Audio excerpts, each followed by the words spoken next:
여러분 콩깍지가 씌웠다 이런 얘기를 많이 들어보셨을 겁니다. 어떤 사람을 바라볼 때 그 사람의 단점하고 약점은 전혀 보이지 않고 좋은 점, 예쁜 점 이런 거 눈에 들어와요. 그럴 때 우리가 뭐라고 표현합니까? 콩깍지 씌웠다 이렇게 얘기를 하죠. 제가 결혼하고 난 다음에 우리 집 사람이 이제 어머니를 만났을 때에 제 흉을 봤습니다. 김 목사하고 이렇고 저렇고 이제 흉을 봤는데 우리 어머니 표정이 뭐냐? 전혀 동의를 못한다 이런 뜻이에요. 그러니까 일기에도 우리 어머니는 전혀 집사람 얘기에 우리 아들이 절대 그럴 리 없다 이런 표정을 가지고 가만히 있는 거예요. 나중에 다 맞추고 나니까 얘기를 하고 나니까 우리 어머니다가 아이고 우리 김 목사가 그럴 리 없는데 이제 어머니 대답이 그거예요. 제가 보니까 어머니들은 대부분 다 그런 것 같아요. 아들의 단점은 있어도 그게 눈에 잘 들어오지 않고 뭐만 들어오냐? 예쁜 점, 좋은 점만 눈에 들어오게 되죠. 이것이 바로 뭐냐? 엄마가 아니겠나 그런 생각을 해봅니다. 그런데 남성들이 평생을 가까이 해야 될 여성이 두 사람이 있어요. 제가 다른 여성은 가까이 하면 안 되지만 꼭 이 두 여성은 가까이 하는데 누구냐? 한 사람은 아내고 한 사람은 엄마겠죠. 그런데 아내는 남편을 바라볼 때 나름대로 정확하게 바라봅니다. 내 남편이 좋은 점이 뭐고 나쁜 점이 뭐고 이렇게 보고 볼 수 있는 눈이 있는데 엄마들은 대부분 다 뭐냐? 좋은 점만 봐요. 그래 아들이 뭐 잘못했다 그래도 그거는 잠시 보이다 좀 지나가면 잘 보이지 않아요. 그래서 엄마들에게 만약 아들이 가는 글을 쓰라 이렇게 하면 어떻게 합니까? 엄마들이 글을 보면 그건 뭡니까? 다르게 표현하면 엄마들의 글은 왜곡되어 있어요. 왜? 좋은 점만 기록하기 때문에 이걸 역사적으로 말하면 역사 왜곡이 되는 거죠. 그러니까 일본 사람들이 계속 우리가 이제 얘기하는 거 뭐예요? 왜곡했다는 거죠. 왜? 울릉도가 독도가 누구 땅이다? 우리 땅인데 너희 땅이라 주장하고 있고 위안부를 그렇게 했는데도 불구하고 너희들이 그러지 않다고 얘기하니까 일본 사람들은 자기들이 좋은 점만 얘기하거든요. 그러니까 우리로 봐서는 역사 왜곡이다 이렇게 얘기한다는 거예요. 그냥 똑같은 얘기지만 어떻게 보고 어떻게 말하느냐에 따라서 이게 잘못될 수가 있는 거예요. 모든 책들이 기록해 놓았지만 그 책 안에는 거짓된 부분도 많이 있습니다. 왜? 글 쓰는 사람의 주관과 생각이 들었기 때문에 그 사람이 볼 때 좋은 점, 그 사람이 볼 때 나쁜 점을 기록해 놨기 때문에 이게 정확하게 표현되지 않은 그런 부분도 많이 있다는 거죠. 그런데 이 세상에 거짓말이 하나도 들어가지는 책이 있습니다. 거짓말이 전혀 없고 100% 진짜만, 진실만 기록되어 있는 책이 있습니다. 무슨 책입니까? 성경책이죠. 이 성경책은 어떠냐 그러면 정말로 이거는 거짓말이 없습니다. 성경책에는. 뭘 보고 알 수 있습니까? 자, 우리가 세상을 살아가는 동안에 우리 집안 안에 좀 안 좋은 일이 있어요. 우리 가정에. 그러면 이것들을 다른 사람한테 알리기 어떻습니까? 싫잖아요. 좀 숨기고 싶잖아요. 근데 성경은 전혀 그런 게 없습니다. 예를 들어 볼까요? 예수님의 조상 가운데 유다와 다말이라는 사람이 있습니다. 예수님이 누구의 조상이에요? 예수님 누구의 후손으로 유다 집안에 오셨잖아요. 근데 이 집안의 어른이 되는 가장 이 유다가 어떤 사람이냐 그러면 며느리하고 잠자리를 한 거예요. 며느리 다말하고 잠자리를 해가지고 아들을 낳았어요. 이게 뭡니까? 예를 보십시오. 우리 집안에 우리 윗어른 가운데 그 어른이 며느리하고 잠자리에서 아들을 낳았다. 이런 거 있으면 여러분 드러내고 싶습니까? 감추고 싶습니까? 다 감추고 싶죠. 근데 성경은 다 기록해 놓았잖아요. 우리가 예수님 믿는 예수님이 시어머, 시아버지하고 며느리하고 결혼한 건 아닌데 잠들어서 난 아들 가운데 예수님이 태어난 거예요. 감추고 싶은데 성경은 이걸 전혀 감추지 않고 그대로 기록해 놨어요. 그리고 하나님이 이 땅 위에서 가장 사랑하는 사람을 들라 그러면 다윗을 들 수 있습니다. 왜? 하나님이 직접 그렇게 말씀하셨으니까 내가 이세 아들 다윗을 만나니 내 마음에 합한 자라. 하나님 정말 다윗을 사랑하셨죠? 근데 이 다윗이 나중에 어떻게 하느냐? 나무 여자를 탐내요. 그래서 자기 부하인 우리아의 아내인 바세바를 탐내서 어떻게 하면 간음하게 되죠? 아들을 낳았어요. 그 다음에 아들이 죽고 나중에 다윗이 우리아를 죽이지 않습니까? 우리아를 죽이고 바세바를 데려와서 자기 아내로 삼았어요. 그러면 성경에는 뭐냐? 다윗이 아내를 기록해야 되는데 끝까지 하나님이 누구의 아내를 기록하냐 그러면 다윗이 우리아의 아내 바세바로부터 누구를 낳았다? 솔로몬을 낳았다 이렇게 기록해요. 그러니까 끝까지 하나님이 아무리 다윗을 사랑해도 다윗에게는 감추는 것이 아니라 그 밧세바를 누구의 아내로 기록한다고요? 우리의 아내로 기록하는 거예요. 그러니까 다윗으로는 치명적이죠. 좀 감추고 싶은데 자기의 죄가 적나라하게 드러나요.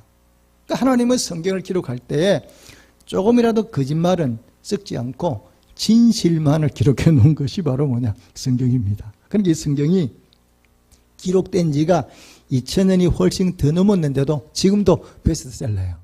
왜? 거짓말이었고 진실만 기록한 책이 더 힘이 있는 거잖아요. 그러니까 지금도 수많은 사람들이 이 성경을 읽고 은혜 받고 하는 이유가 이 속에 거짓이었기 때문입니다.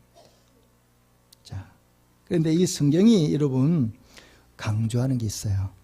이 성경은 뭘 강조하려고 하나님이 이 성경을 기록했냐? 특히 신약 성경을 보면 하나님이 강조하고 싶은 내용이 딱 하나입니다. 뭐에 대해서 강조하고 싶으냐? 하나님 나라. 그래서 성경은 뭐에 관한 얘기를 하느냐 그러면 이 땅에 뭐 이런 게 이런 걸 기록하지만 이것이 중요한 것이 아니라 우리에게 가장 중요한 게 바로 뭐냐? 하나님 나라. 이걸 강조하고 있거든요. 그래서 이 땅에 예수님이 인간의 몸을 입고 이 땅에 오셨는데 무엇하러 이 땅에 오셨냐 그러면 하나님 나라를 우리에게 선물로 주시려고 이 땅에 오셨다는 거예요. 그래서 예수님이 공생애를 시작하시면서 제일 먼저 외치신 말씀이 있어요. 어떻게 말씀해 주셨습니까? 때가 찼다는 거예요. 하나님 나라가 가까웠으니 뭐해라? 회개하라. 이렇게 말씀하셨거든요. 그러니까 예수님이 이 땅에 공생애 동안에 계속 외치신 말씀이 바로 뭐냐? 하나님 나라예요. 하나님 나라가 임했다. 그런데 너희 모두가 하나님 나라 들어가야 된다는 거예요. 우리 모두에게. 그래 하나님 나라는 어떤 나라입니까? 크게 두 가지로 나눌 수 있죠. 하나님 나라는 천국과 지옥입니다. 그래서 하나님이 이 땅에 예수님을 보내셔서 우리에게 뭘 말씀하고 싶으냐? 하나님 나라 들어오라는 거예요. 내가 너희를 하나님 나라, 내 나라로 초청했으니까 너희 모두가 내 나라의 천국에 들어와라. 이게 하나님 뜻이에요. 자, 그러면 하나님 나라가 한 가지만 있는 것이 아니라 몇 가지가 있다고요? 두 가지. 천국과 지옥이 있다는 거예요. 그래서 예수님이 이 땅에 오셔서 말씀하신 게 바로 이 말씀이에요. 자, 여러분 예수님이 말씀하시면 거짓말입니까? 진실입니까? 진실을 말씀하시죠. 그래서 예수님이 뭐라고 말씀하셨냐? 하나님 나라에 들어와야 된다는 거예요. 그럼 하나님 나라가 뭐냐? 천국과 지옥이 있다 이렇게 말씀하고 있거든요. 그래서 천국과 지옥은 그러면 어떤 곳이냐는 거예요. 오늘 신약의 본문에 보니까 예수님이 이 천국과 지옥을 아주 구체적으로 말씀하세요. 그러니까 대충 두리뭉실하게 말씀하는 게 아니라 이 천국과 지옥이 있다는 사실을 말씀하시고 이 천국과 지옥이 구체적으로 어떤 곳인가를 아주 정확하게 말씀하고 계세요. 자, 예수님이 말씀하신 내용을 보면 부자와 나사로 두 사람은 지금 예를 들어 말씀하시는데 이 부자가 얼만큼 부자냐 그러면 정말 부자예요. 뭘 보고 알 수 있습니까? 자, 19절 읽겠습니다. 19절. 16장 19절 말씀 읽겠습니다. 시작. 한 부자가 있어 자식 옷과 고운 베옷을 입고 날마다 호화롭게 즐기더라. 아멘. 우리가 엄청 부자라는 거예요. 호화롭게 살았다. 얼마나 호화롭게 살았냐 그러면 자색 옷을 입었다 그러거든요. 자색 옷은 누구만 입을 수 있습니까? 임금님만. 옛날에는 임금만 입을 수 있는 색깔이 자색이거든요. 그러니까 임금님이 입을 만큼의 좋은 옷을 입고 임금님보다 더 호화롭게 산 사람이 누구냐? 부자라는 거예요. 근데 그 부자 집 바깥에 거지가 한 사람이 있는데 그 거지가 누구다? 나사로다. 근데 거지는 어떻게 먹고 살았어? 부자 집의 상에 떨어지는 부스러기를 먹고 살았는데 세월이 지나서 부자도 죽고 거지인 나사로 죽었다는 겁니다. 근데 죽고 난 다음에 보니까 어떤 일이 벌어졌느냐? 죽어서 부자는 지옥에 가게 되고 음부라는 게 지옥이죠. 음부에 가게 되고 나사로는 천국에 갔다는 겁니다. 자, 이걸 보면 우리가 딱 먼저 알 수 있는 게 한 가지가 이 땅 위에 우리가 다 부자로 살기를 원하죠. 그런데 이 부자로 사는 것, 우리가 돈 많이 벌기를 원하는데 이 돈은 어디까지만 필요한 거예요? 이 땅 위에만 필요한 거예요. 자, 우리가 아무리 내가 부자가 되어도 하나님 나라에는 돈으로 간다 못 간다? 못 간다는 걸 말씀하고 있는 거예요. 아무리 돈이 많아도 그 돈을 가지고는 천국에 들어갈 수 없다는 사실을 성경이 우리에게 이렇게 명확하게 보여주고 있는 거예요. 그래서 죽어서 부자가 지옥에 갔는데 이 천국과 지옥이 어떠냐 그러면 보인다는 거예요. 서로 가까운 건 아닌데 멀리 있지만 이 지옥에 있는 사람들이 천국을 바라볼 수가 있어. 천국에 있는 사람이 누군지 볼 수 있다는 겁니다. 그러니까 이 부자가 천국에 누구를 봤다고요? 나사로를 봤다는 거예요. 그리고 이 천국과 지옥에 있는 사람이 또 뭐가 있어? 큰 구렁텅이에 있어서 지옥에 있는 사람이 천국으로 갈 수도 없고 천국에 있는 사람이 지옥으로 올 수도 없고 막아놨다는 걸 또 말씀하고 있죠. 그리고 이 지옥은 어떤 곳이냐? 이 오늘 본문에 보면 계속해서 말씀하고 있는 것이지만 지옥은 뭐냐? 고통스러운 곳이라는 거예요. 그래서 보니까 23절도 고통, 24절도 괴로워하나이다, 25절도 괴로워하나이다, 그 다음에 27절도 28절도 고통. 계속 지옥은 뭐냐? 어떤 곳이다? 한마디로 말하면 고통스러운 곳이라는 거예요. 고통스러운 곳이 뭐다? 지옥이다. 그리고 지옥은 얼마나 뜨겁느냐? 물이 없어. 물이 없어가지고 내가 아무리 물을 마시고 싶어도 물 한 방울 먹을 수 없는 곳이 어디다? 지옥이다는 사실 구체적으로 말씀하고 있는 거예요. 자, 이처럼 예수님이 천국과 지옥에 있다는 걸 정확하게 말씀하고 계세요. 그러면 내가 아무리 예수 믿지 않고 또 내가 예수님 믿는다 하더라도 뭐 천국과 지옥이 어디 있나? 이렇게 말한다 그래도 그렇게 말한다고 천국과 지옥이 없어지는 것이 아니라 내 말과 내 믿음과 아무런 상관없이 예수님의 말씀하신 대로 천국과 지옥은 있다는 사실을 이루 믿으시기를 주님의 축복합니다.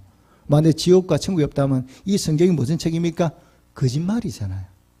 그렇죠? 그러면 이 천국, 지옥은 없다고 얘기한다면 이 천국은 지옥이 없다고 말하는 성경은 거짓말이에요. 자, 그러면 이 천국을 어떻게 가느냐 말입니다. 중요한 그러면 천국, 지옥이 있으면 이 천국과 지옥은 어떻게 가느냐 이게 문제죠. 자, 천국과 지옥을 가는 구별은 돈도 아니고 명예도 아니고 아무것도 아닙니다. 뭐냐? 죄입니다. 죄. 딱 이 한 가지입니다. 죄가 있는 사람은 지옥, 죄가 없는 사람은 천국. 이게 법이에요. 하나님의 법이에요. 그래서 문제는 뭐냐? 우리는 다 하나같이 죄를 지은 거예요. 나도 저도 짓고 여러분도 짓고 우리는 다 죄인이기 때문에 어느 한 사람도 천국에 들어갈 수가 없어. 우리만 그런 게 아니라 이 땅에 사는 모든 사람은 죄인입니다. 그래서 모든 사람이 죄를 범하였음에 이렇게 말씀하거든요. 그러니까 우리 모두는 죽었다 깨도 천국에 들어갈 수가 없습니다. 그런데 하나님 나라 주인인 이 하나님이 우리를 얼마나 사랑하시는지, 우리를 사랑하셔서 우리가 지옥으로 가는 것을 하나님 볼 수가 없습니다. 그래서 하나님이 어떤 방법을 써서라도 저 인간들을 어디로 데려와야 돼? 천국으로 데려와야 돼. 이게 하나님 뜻이에요. 그러니까 하나님이 고민하다가 우리 어떻게 하면 인간을 구원할까? 천국에 데려올까? 고민하시다가 하나님이 선택한 방법이 바로 뭐냐? 하나밖에 없는 독생자 예수님 이 땅에 인간의 몸을 이 땅에 보내신 겁니다. 인간에 보내셔서 인간들의 모든 죄를 대신 지게 하셨어요. 그러니까 우리의 죄를 예수님이 이 땅을 대신 지시고 십자가에 달려 죽으셨어요. 왜? 여러분, 죄의 삭이 뭡니까?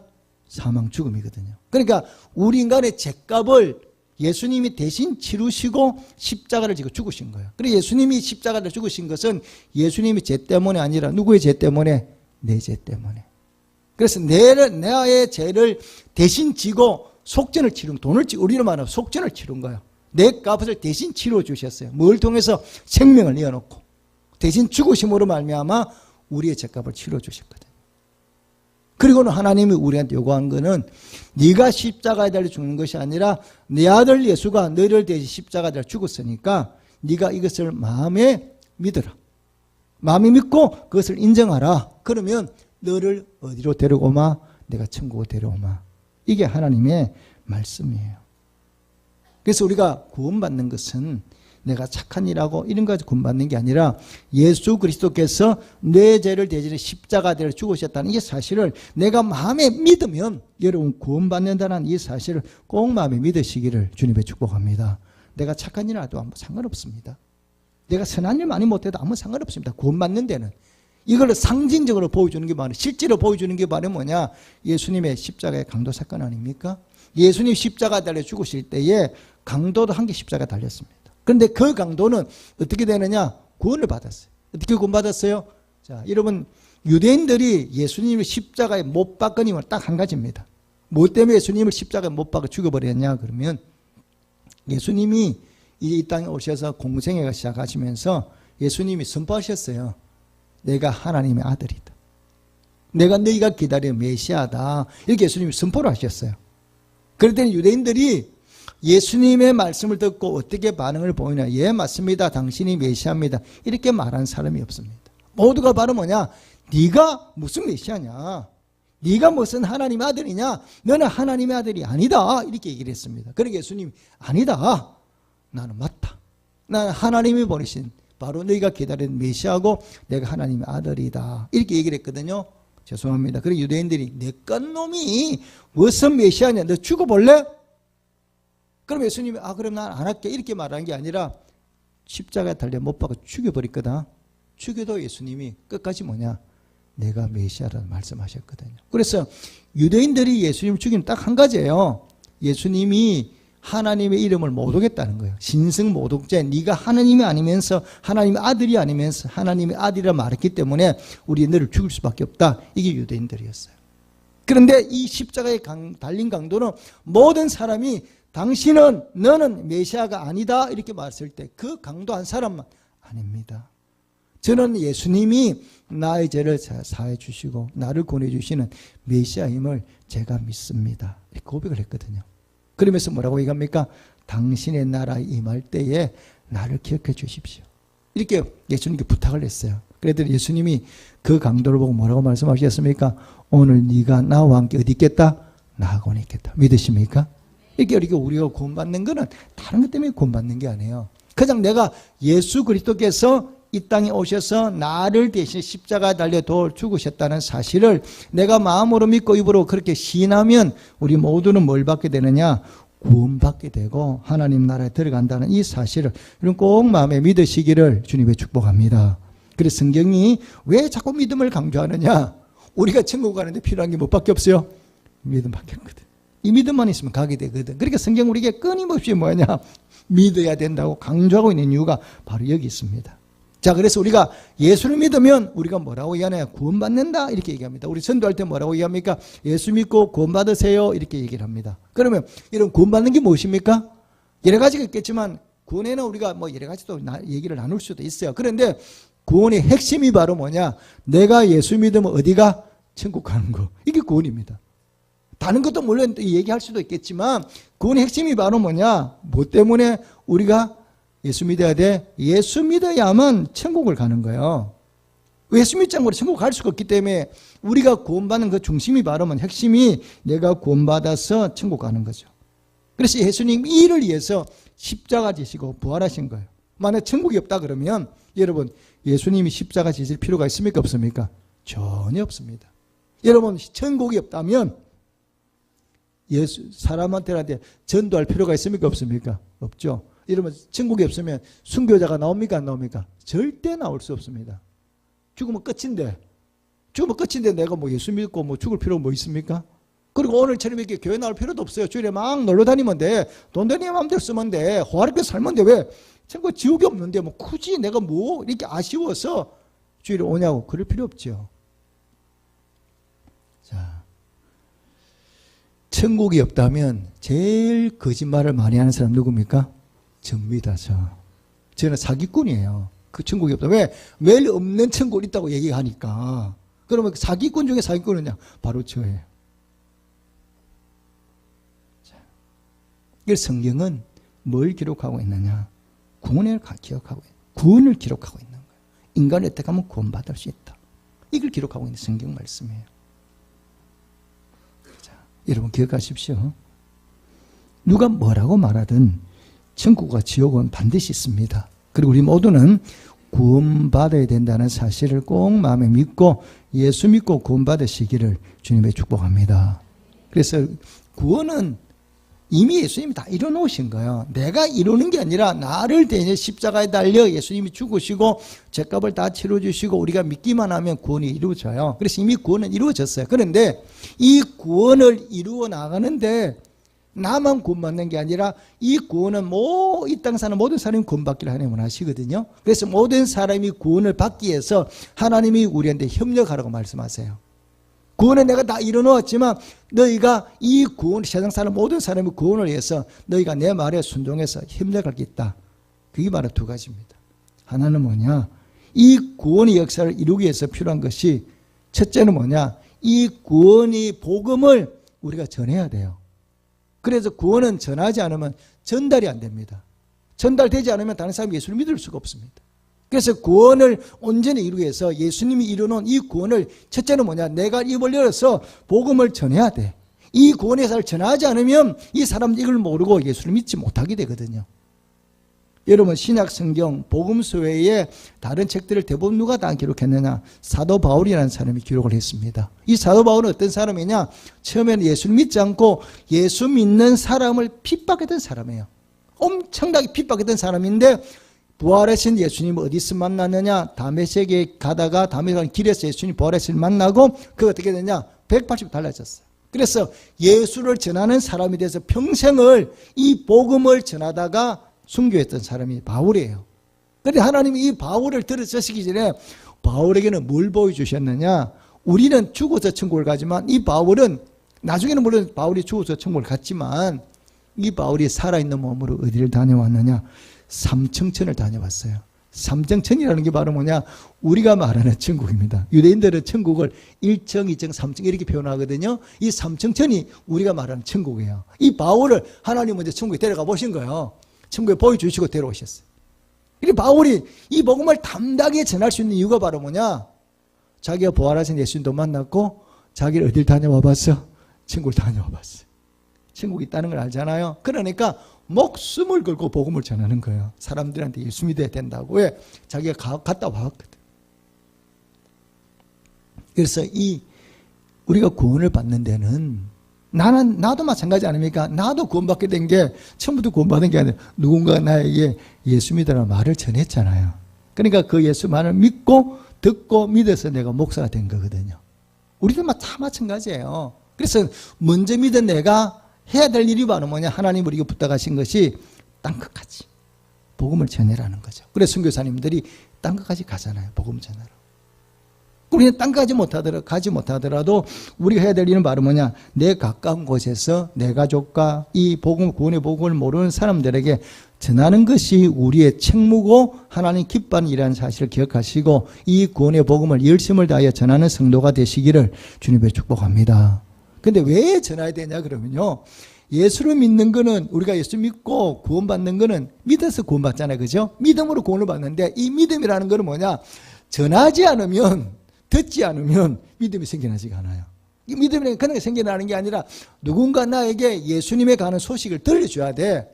어떻게 우리가 죄인이고 어떻게 구원받는가를 이 복음을 예수님이 어떻게 우리를 구원하셨는가를 그 사람에게 들려줘야 그 사람이 듣고 그 사람 마음속에 믿음이 성장하기 시작하거든요. 그래서 우리가 전하지 않으면 이 복음의 소식을 전하지 않으면 그 사람 믿음이 생겨나지 않기 때문에 구원받을 수가 없어요. 그래서 우리가 그 전도할 대상에 찾아가서 왜 예수 믿어야 되는지 예수를 믿어야 되는지를 전하고 이 구원이 어떻게 이루어지는가를 우리가 그들에게 전하면 그 사람들이 이 말씀을 들으면서 아 그렇구나 그럼 나도 예수 믿어야 되겠네 이렇게 되는 거거든요. 그래서 우리가 전하지 않고는 구원의 역사가 일어나지가 않습니다. 그래서 우리가 대인자 전도 축제 같은 날을 정해서 왜 자꾸 복음을 전하느냐? 전해야만 그 사람이 듣고 구원을 받거든. 전하지 않으면 구원의 역사는 일어나지가 않거든. 이 말씀을 마음에 새기시고 열심을 다하여 이런 복음을 전하는데 힘쓰는 성도가 되시기를 주님의 축복합니다. 아멘. 그리고 예수 믿으라고 말만 한다고 그러면 다 구원받냐? 그것이 아니라는 겁니다. 내가 저 사람 보고 당신이 이렇게 예수님 우리를 구원하셨으니까 예수님 교회 나오세요. 예수 믿고 구원받으세요. 이렇게 말한다고 그 사람 내 나갈게 이렇게 어렵다는 거예요. 내가 나름대로 복음을 전함에도 불구하고 그 사람이 교회를 잘 안 나와요. 잘 믿어지지가 않아. 그러니까 우리가 구원하는 게 굉장히 어려운 거예요. 왜 그러냐? 이유가 있죠. 자, 어떻게 구원받는 걸 한번 보시겠습니다. 자, 오늘 구약 본문 한번 봐보겠습니다.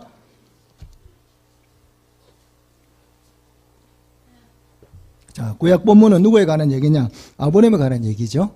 이 본문이 나오기 전에 어떤 일이 있었습니까? 하나님이 선자가 찾아와서 소돔과 고모라 성을 멸하겠다고 말씀하셨어요. 너무 지약이 가능해서 지약이 가득 차서 내가 그 백성을 살려줄 수가 없다. 그래서 하나님이 소돔과 고모라 성을 다 멸망시키기로 작정을 하셨어요. 그런데 이 소돔과 고모라 성에 누가 살아요? 아브라함의 조카에 누가 삽니까? 롯이라는 사람이 그 가족이 살아요.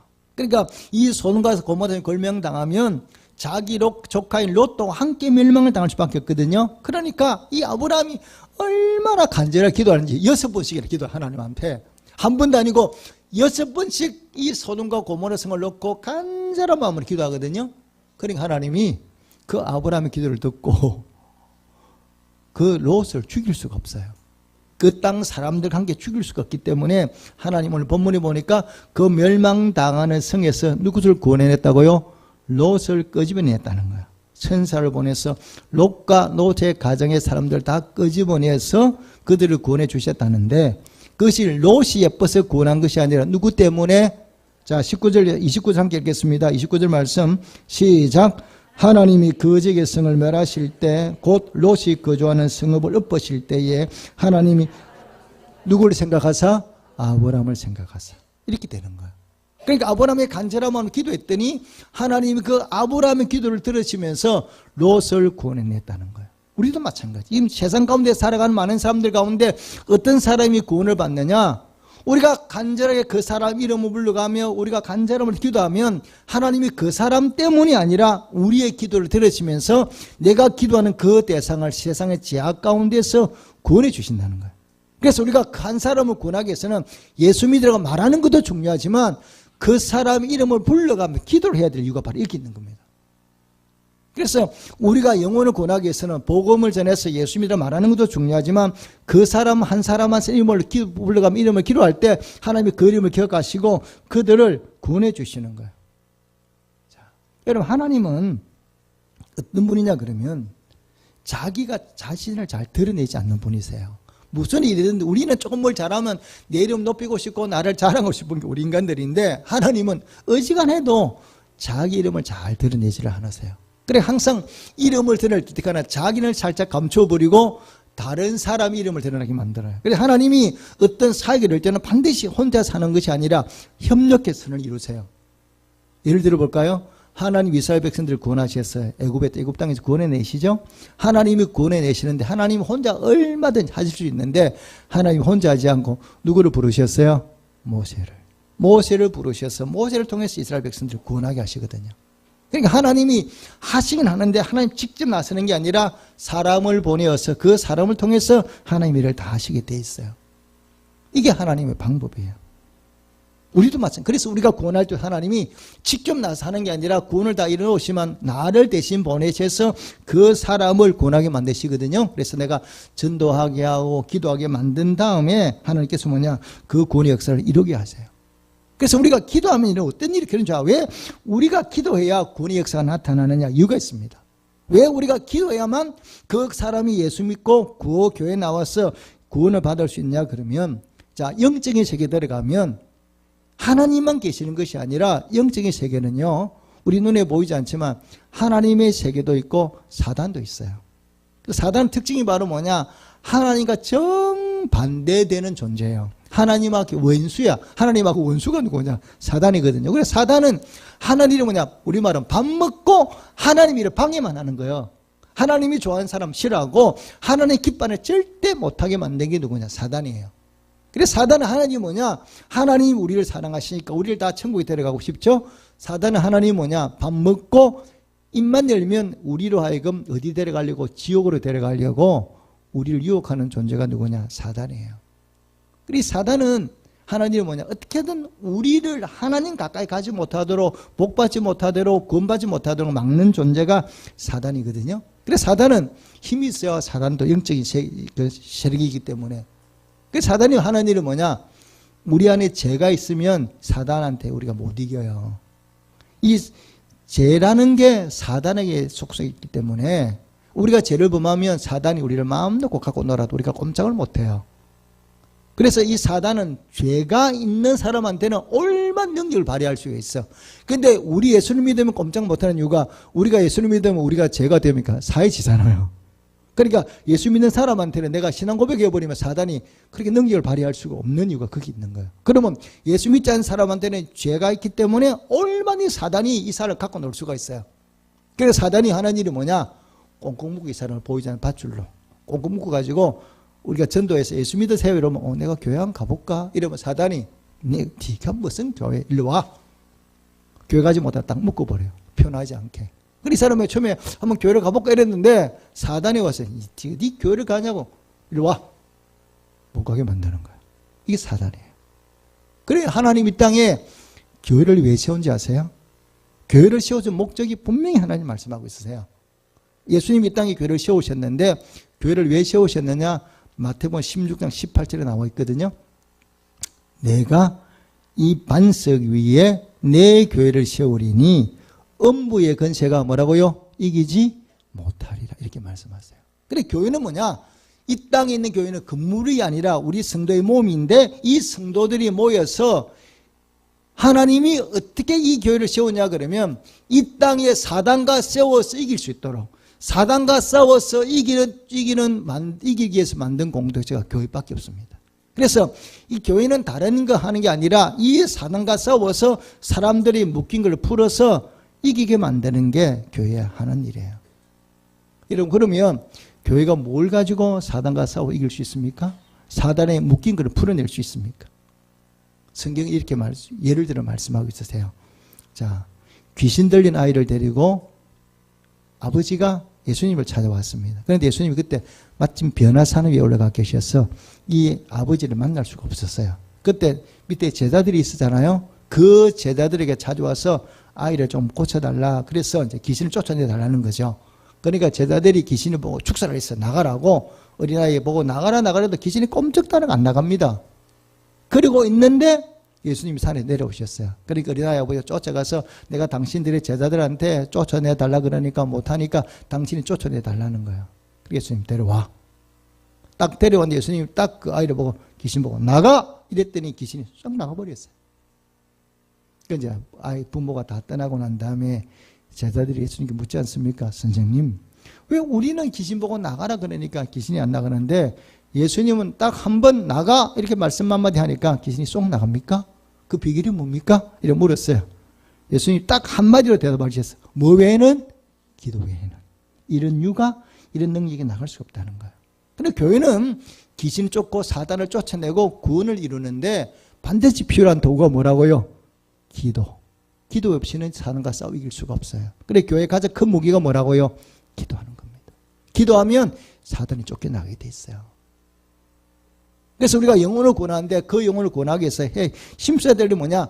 예수 믿으라고 말도 해야 되지만 전도도 해야 되지만 한 걸음 더 나가 더 힘써야 될 게 뭐냐? 이 영혼을 가슴에 품고 여러분은 기도하는 성도가 되시기를 주님의 축복합니다.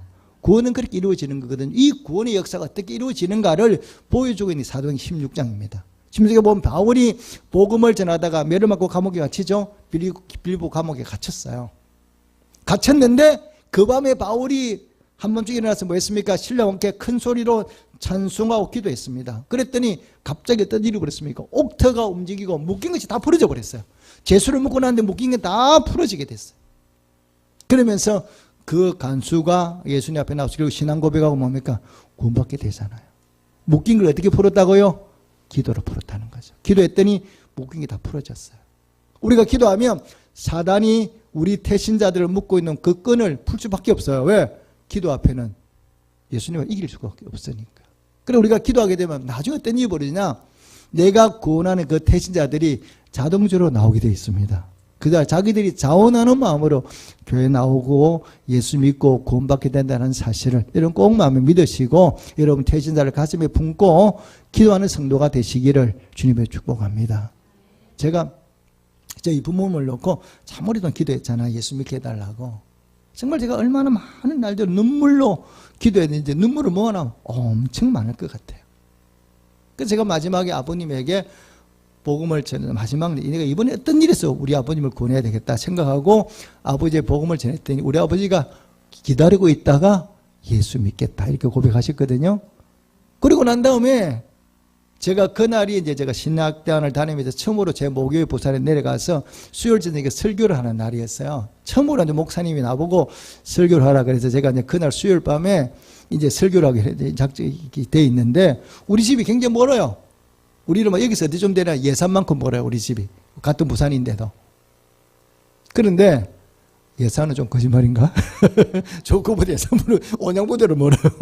그 버스를 타고 40분 가야 되니까 우리 집까지는 집에서 교회까지가. 그런데 제가 이제 설교를 하고 제가 앞자리에 앉아있다가 강단에 앞에 딱 섰는데 맨 뒤에 우리 부모님이 딱 앉아 계시는 거예요. 저는 얼마나 놀란 게 뭐냐, 우리 아버지 어머니가 우리 교회를 제가 다니는 교회 와본 적이 없어. 그렇게 예수 믿지 않으니까 와본 적이 없지 않습니까? 제가 어느 교회 다닌다고 얘기 별로 한 적도 없는데 어떻게 찾아오셨는지 저희 아버님이 어머님이 두 분이 딱 맨 뒷자리에 앉아가지고 제 설교를 들으려고 준비를 하고 계시는 거예요. 제가 그때 그 감동과 은혜는 지금도 있을 수가 없습니다. 그래서 제가 교육전도가 돼서 처음으로 목요일 설교할 때 처음으로 설교를 들은 분이 누구예요? 우리 부모님이에요. 제가 그래서 간절한 기도는 반드시 영혼을 구원하는구나, 이걸 깨달았어요. 여러분, 대제자를 가슴에 품고 기도하시면 반드시 여러분의 남편, 여러분의 자녀, 여러분 친구들이 예수 믿고 구원받는 사실을 꼭 마음에 믿으시기를 주님의 축복합니다. 그래서 우리가 태진자 전도 축제의 날이 멀지 않았는데 우리가 지금 할 수 있는 것은 부지런히 찾아가서 계속해서 예수 믿으라고 전하는 거고, 그 영혼을 가슴에 품고 간절한 마음으로 기도할 때 반드시 구원의 역사가 이루어진다는 사실을 믿으시고, 영혼 구원 하나님이 가장 기뻐하는 일이시니까 이래 힘쓰셔서 하나님을 기쁘시게 하고 믿음의 가문으로 만들어 가시고 하나님 주시는 복과 은혜를 풍성히 받아 누리시기를 주님의 이름으로 축복합니다. 아멘. 기도하겠습니다.